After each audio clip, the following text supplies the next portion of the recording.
Assalamualaikum warahmatullahi wabarakatuh. Perkenalkan kami dari kelompok 8. Saya sendiri Gita Listwi Natarina. Saya Dinda Alexandra Gunawan dan teman saya satunya Anun Celiata Elaman. Sebelumnya, terima kasih kepada kakak yang sudah meluangkan waktunya sebagai narasumber kami. Di sini kami akan mewawancarai mengenai seputar farmasi. Baik, langsung kami mulai saja ya, Kak. Ya, siap.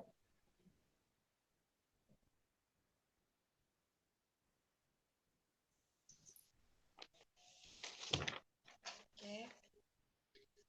Mungkin yang mau nanya duluan saya nih, Kak. Iya, boleh, siap.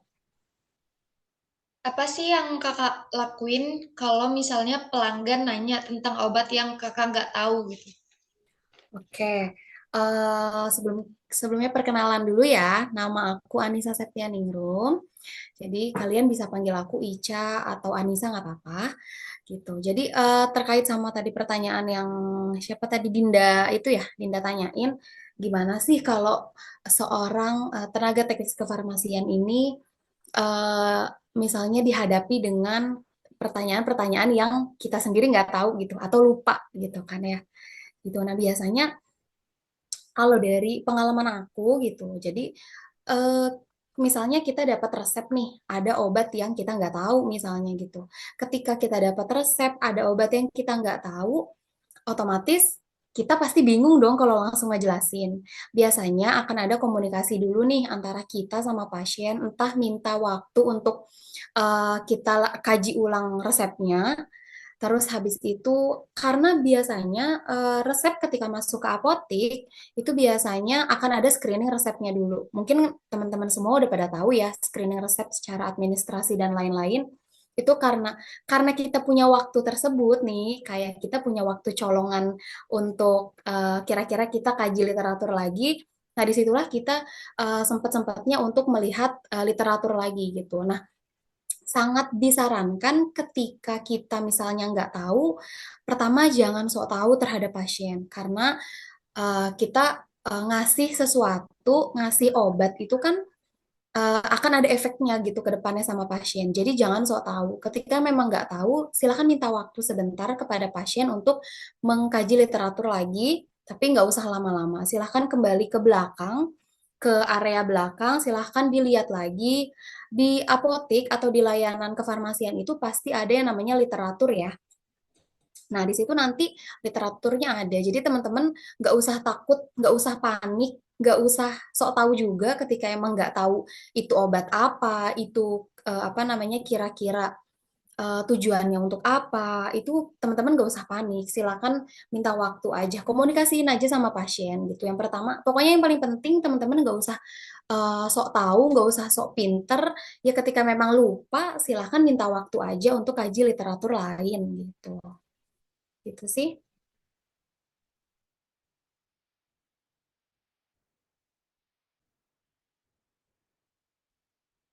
Baik, saya mau nanya, Kak. Oke, Adakah sanksi tenaga kefarmasian jika lalai dalam melakukan pelayanan kepada pasien?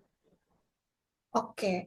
Kalau kita lihat tentang sanksi atau apa misalnya hukuman ya gitu, sebenarnya pasti ada. Semua pekerjaan ketika kita melakukan sesuatu dengan kelalaian pasti akan ada sanksinya, bener nggak?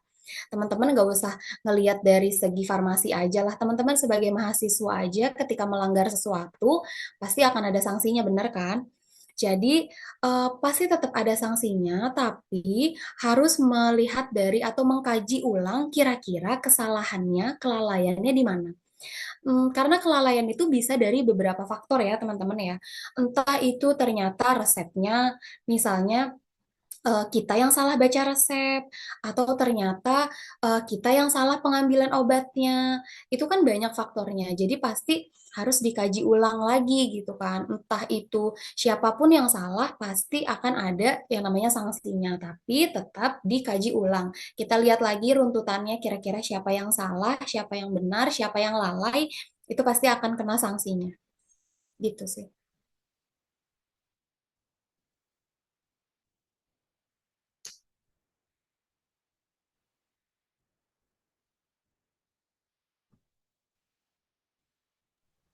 Lalu Kak, kalau ketika ada seorang pasien yang menebus obat dengan adanya kandungan narkotika itu bagaimana ya? Oke, kalau misalnya teman-teman nih lagi kerja di apotik, terus tiba-tiba ada resep narkotik misalnya, teman-teman dapat resep narkotik. Nah, narkotika itu kan apa namanya khasiatnya sangat eh, apa ya, berpotensi tinggi mengakibatkan ketergantungan, benar nggak? Jadi narkotika itu salah satu obat yang mengakibatkan ketergantungan. Nah, dalam proses pelayanan obat narkotika itu pasti beda sama ketika kalian memberikan pemberian informasi obat terhadap obat bebas terbatas, itu pasti beda. Jadi kalau misalnya narkotik itu kalian bisa pertama kalian harus informasi obat terhadap pasiennya itu berulang kali. Pertama itu berulang kali. Biar apa? Gunanya untuk apa sih? Jadi gunanya itu ya untuk si pasien ini benar-benar paham ketika penggunaan obat tersebut gitu. Jadi yang pertama harus berulang kali, terus habis itu teman-teman juga harus menyebutkan dengan jelas nama obatnya. Terus setelah nama obatnya disebutkan, tujuan pengobatannya seperti apa, cara pakai obatnya kayak gimana, berapa kali sehari itu harus jelas. Terus lamanya pengobatan itu juga harus jelas. Misalnya ada obat yang harus dihabiskan seperti antibiotik misalnya. Itu harus jelas. Terus habis itu efek sampingnya kira-kira apa nih obatnya? Ngantukkah atau ketergantungankah? Itu harus dijelaskan sejelas-jelasnya.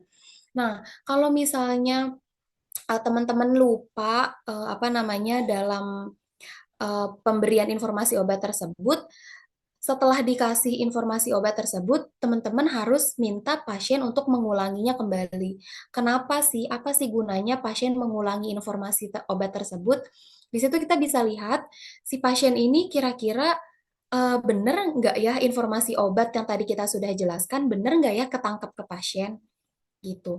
Dan yang paling penting adalah kalau misalnya di resep narkotika atau teman-teman dapat resep narkotika itu, silakan informasikan ke pasien jika dalam pengobatannya minimal 3 hari. Jika memang punya efek samping, silakan lanjut pergi ke dokter. Jadi dianjurkan untuk pergi ke dokter lagi gitu. Kalau misalnya memang sudah 3 hari menimbulkan efek samping atau memang belum sembuh, silakan langsung ke dokter gitu.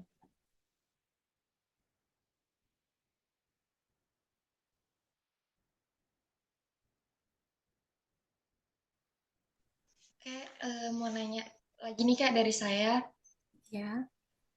Kenapa Kakak milih karir tuh di bidang farmasi? Padahal kan istilahnya banyak ya kesehatan-kesehatan yang lain gitu.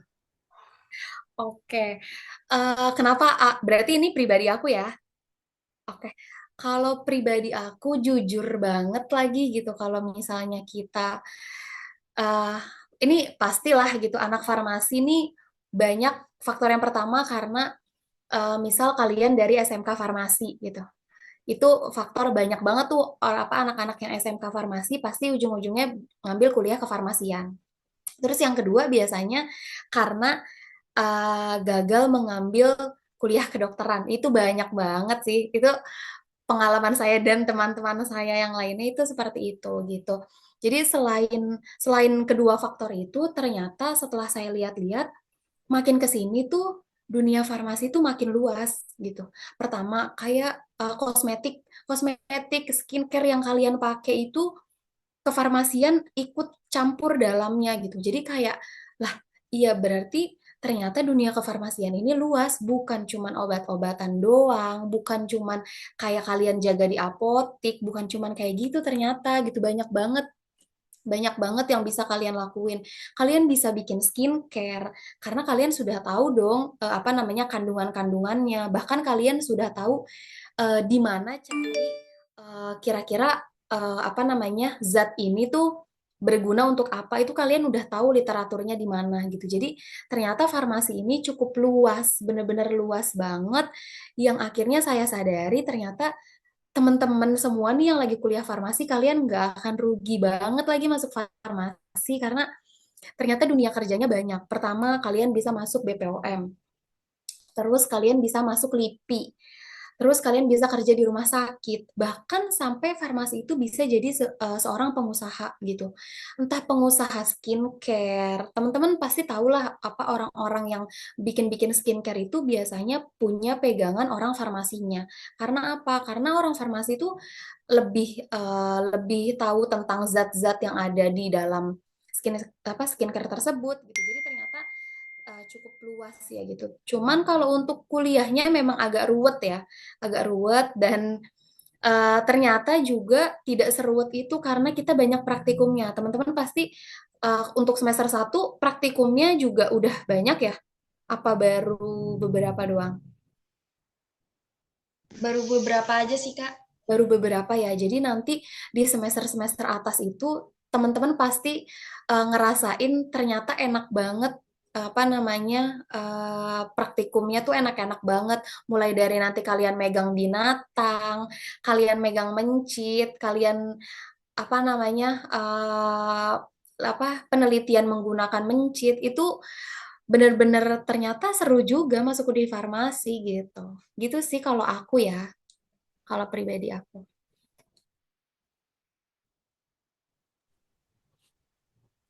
Kak, aku mau tanya, mengapa dalam pelaksanaan pelayanan kefarmasian diperlukan standar tertentu? Ya, jadi dalam kefarmasian kenapa harus diadakan standar tertentu tuh karena pertama kita berhadapan dengan manusia.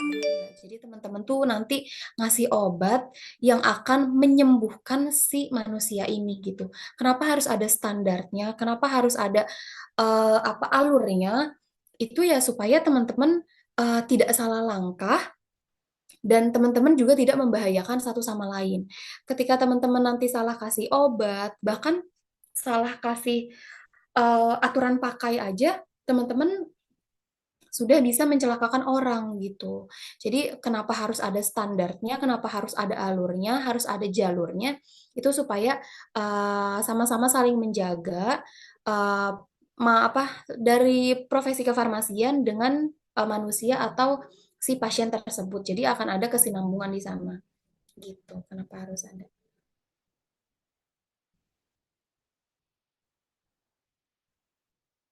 Ada lagi?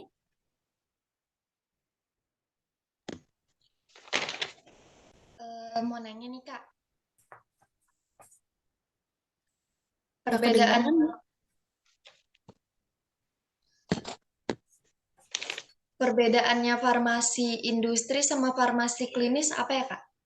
Oke, farmasi industri itu teman-teman kalau farmasi industri itu lebih ke nanti kalian masuk ke pabriknya, ke pabrik-pabrik kayak Kimia Farma, Kalbe. Itu teman-teman nanti bedanya di situ kalau farmasi industri itu fokus sama si apa namanya penyediaan obat, bahan obat.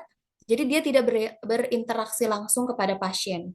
Jadi kalau industri itu masuknya ke pabrik atau pedagang besar farmasi, PBF. Jadi mereka nggak langsung berhadapan sama pasien. Jadi dia bisa apa namanya kerjanya di belakang layar lah intinya gitu. Di belakang layar dia tidak langsung menghadap ke pasien, tapi dia ada di belakang layar. Entah itu dia fokus untuk menyediakan obatnya, fokus menyediakan bahan-bahan obatnya gitu. Pokoknya dia yang penyedia penyedia bahan-bahan obat, penyedia obat-obatannya, terus juga dia tuh tidak langsung ke pasien. Nah, beda sama yang farmasi klinis. Farmasi klinis ini dia ini adalah salah satu cabang yang tugasnya itu untuk merawat pasien lewat pemberian obat. Jadi dia langsung ke pasien. Contohnya kayak teman-teman tenaga teknik kefarmasian yang ada di apotik, yang di rumah sakit. Nah, itu teman-teman itu yang dinamakan farmasi klinis mereka gitu.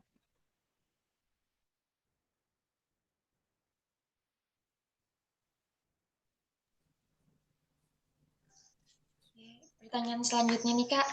Yap. Bagaimana proses penggantian obat emergensi kadaluarsa atau rusak gitu? Oke, kalau misalnya obat-obat yang emergency, itu biasanya pakai metode yang namanya life saving kalau emergency ya. Dia pakai metode yang namanya life saving. Maksudnya apa? Menurut Permenkes nomor 72 tahun 2016 itu tentang standar kepelayanan kefarmasian di rumah sakit, ketika ada obat emergensi yang harus dijamin, yang pertama adalah jumlah dan jenis obatnya. Jadi, kalau teman-teman mau tahu, di rumah sakit di rumah sakit maupun di apotek itu punya namanya emergency, obat emergency, di mana jumlah dalam satu kotak atau dalam satu tas itu ada obat-obat emergency, di mana jumlah dan jenis obatnya ini harus dipantau secara berkala. Terus tidak boleh bercampur sama obat-obatan lain. Misal, obat-obatan emergensi ini kita taruh di satu lemari yang sama dengan obat-obat bebas, obat-obat bebas terbatas, itu nggak boleh. Jadi harus dipisahkan secara terpisah. Terus habis itu, ketika teman-teman sudah menggunakan obat-obat emergensi, itu harus segera diganti.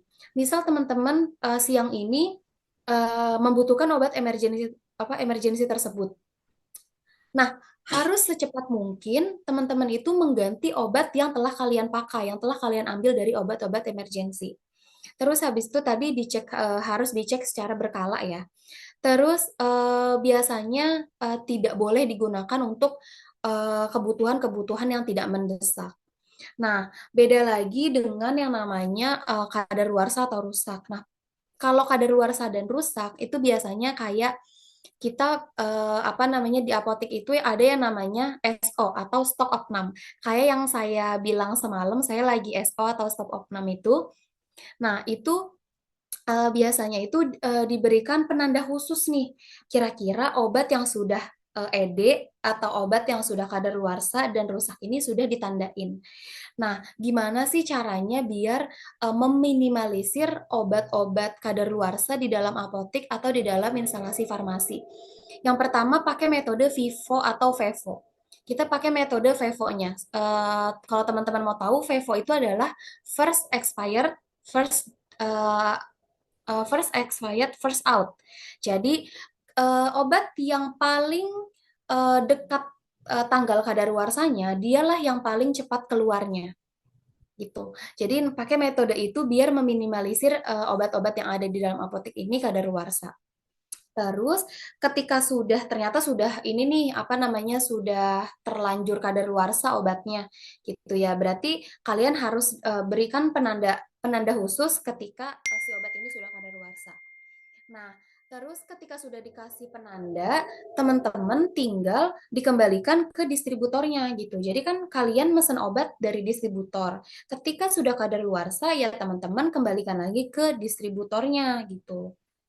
Gitu sih teman-teman. Kalau untuk yang obat-obat emergensi dengan obat-obat kadaluarsa dan rusak.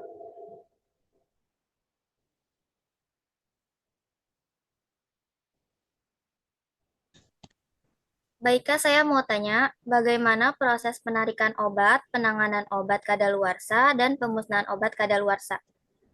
Oke, kalau untuk penarikan obat, teman-teman harus ngebagi dulu penarikan obat tersebut dalam 3 kelas. Kelas yang pertama, apabila obat tersebut menyebabkan atau mengakibatkan kematian. Lalu yang kedua, penarikan obat kelas kedua itu jika obat tersebut mengakibatkan yang namanya penyakit atau efek samping sementara. Terus kelas yang ketiga, teman-teman obat yang tidak mengakibatkan sesuatu di antara yang kelas pertama yang sama yang kelas yang kedua gitu. Terus ketika kalian sudah mengkelaskan mereka nih, sudah tahu kelas berapa, lalu teman-teman melaporkan kira-kira obat-obat apa saja yang harus ditarik atau mengadakan penarikan. Terus setelah melaporkan, teman-teman langsung yang namanya eh, me- setelah dilaporkan berarti teman-teman harus bikin sesuatu biar orang lain atau teman-teman yang lain itu bisa tahu kira-kira obat itu sudah ditarik atau belum gitu. Biasanya pakai artikel bisa, pakai video bisa. Oke. Nah, kalau untuk obat-obat yang kadaluarsa atau rusak yang di apotek, teman-teman, pertama kalau misalnya obatnya itu sudah harus dimusnahkan, ya berarti dimusnahkannya harus sesuai dengan bentuk sediaannya. Kayak bentuk sediaan padat. Biasanya cara memusnahkannya adalah dikubur. Terus kalau misalnya apa namanya sediaan cair. Berarti cairannya itu kalian alirkan dulu, boleh ke lubang apa namanya yang sudah disediakan atau teman-teman kubur juga gitu. Terus habis itu kalau untuk obat-obat rusak yang mengandung narkotik atau psikotropik itu harus dilakukan oleh apoteker dan disaksikan oleh dinas kesehatan setempat. Jadi bedanya itu teman-teman, kalau misalnya untuk yang narkotik ketika dimusnahkan ya harus ada saksi dari dinas kesehatan setempat. Terus kalau misalnya obat-obat yang selain narkotik dan psikotropik, teman-teman kalau mau memusnahkan harus tetap disaksikan, namun bukan dengan dinas kesehatan, tapi dengan teman-teman lainnya di tenaga teknis kefarmasian yang sudah punya nomor izin praktek atau izin kerja gitu. Nah, setelah dilakukannya pemusnahan, teman-teman harus membuktikannya dengan berita acara. Teman-teman harus bikin berita acara apabila teman-teman sudah memusnahkan obat tersebut gitu. Terus habis itu kalau untuk pemusnahan itu kan bukan cuma obat ya. Ada juga pemusnahan resep. Nah, pemusnahan resep ini biasanya dalam jangka waktu itu 5 tahun gitu. Ketika teman-teman kerja di apotek, terus resepnya sudah berkumpul banyak, setelah 5 tahun baru dimusnahkan resepnya. Terus pemusnahan resep tersebut juga harus dilakukan sama apoteker. Gitu sih teman-teman.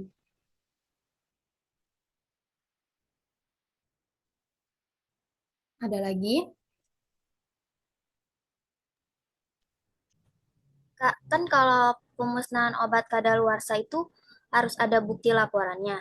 Nah, itu Betul. dilaporkannya di mana ya, Kak? Dilaporkannya pertama harus ke dinas kesehatan.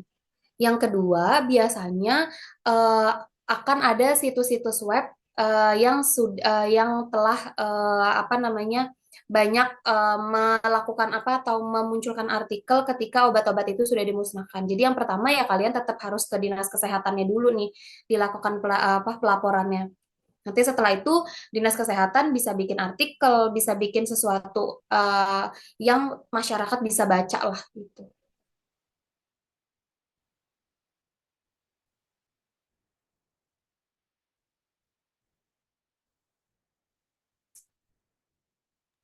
Pertanyaan selanjutnya, Kak, bagaimana proses pemesanan, penyaluran, pemberian, dan monitoring obat? Oke, kalau untuk pemesanan dulu tadi ya, pemesanan dulu. Kalau untuk pemesanan, teman-teman bisa langsung bikin surat pesanan, lalu langsung dikirimkan kepada distributor. Nanti distributor akan mengirimkan obat yang kalian pesan. Nanti di dalam surat pesanan itu sudah terdapat berapa jumlah obatnya. Namun biasanya kalau misalnya surat pesanan itu kan berarti kalian harus apa namanya ditandatangani oleh apoteker. Jadi untuk teman-teman tenaga teknis kefarmasian ini hanya menuliskan surat pesanan lalu dilegalitaskan sama apoteker gitu. Terus setelah pemesanan tadi apa pendistribusian ya? Penyaluran.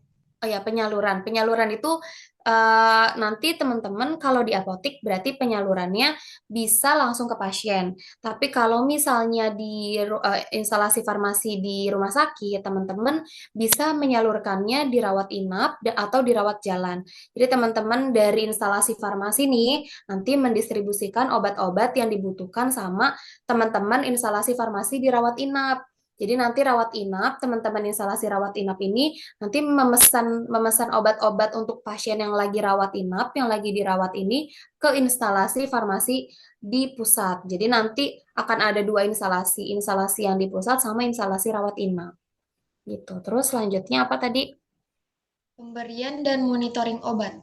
Oke, kalau monitoring obat itu teman-teman bisa apa namanya dilakukan menggunakan kartu stok. Jadi setiap obat yang masuk dan yang keluar itu tercatat betul gitu. Jadi nanti ketika ada tiba-tiba teman-teman apa namanya habis memesan obat nih, obat sudah ada di apotik, berarti kan ada yang namanya pemasukan bahan obat dong. Jadi nanti langsung ditulis di kartu stok. Terus habis itu ketika teman-teman mau mengeluarkan obat tersebut untuk disalurkan atau untuk didistribusikan kemana, nanti teman-teman harus menuliskan juga di kartu stok. Jadi ya untuk monitoring obat ini bisa dilakukan di kartu stok. Jadi nanti setiap bulannya teman-teman tahu kira-kira di apotek kita ini butuh berapa banyak obat sih dalam waktu sebulan. Berarti nanti untuk apa namanya setelah kalian tahu berapa jumlah obat yang dibutuhkan dalam sebulan, berarti teman-teman tahu juga berapa banyak obat yang mau kalian pesan ke distributor gitu.